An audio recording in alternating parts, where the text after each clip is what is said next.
dahilan kung bakit kita iniwan? Wala eh. Ang toxic na. Away dito, away doon. Hindi na tulad ng dati. Hindi na masaya. Noon, simpleng bagay lang. Masaya na tayo.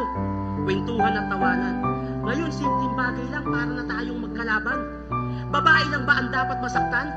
Babae lang ba ang dapat magalit? Babae lang ba ang may karapatan sa mundong binubuo ng babae at lalaki? Tumanggap ka ng pagkakamali. Hindi mo ikamamatay yun.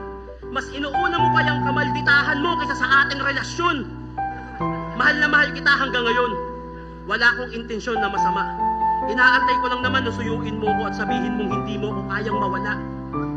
Yung maramdaman ko na mahalaga ako sa relasyon na to. Mahalin, lambingin, irespeto, yun lang naman ang gusto ko. Pasensya ka na kung iniwan kita. Pero yung pagmamahal ko sa'yo buong buo, ginawa ko lang yun baka sakaling makita mo halaga ko pag wala na ako sa'yo. Sana maisip mo, sa buhay mo, kailangan mo din ako. At ma-realize mo na mas importante ako kaysa sa pride mo.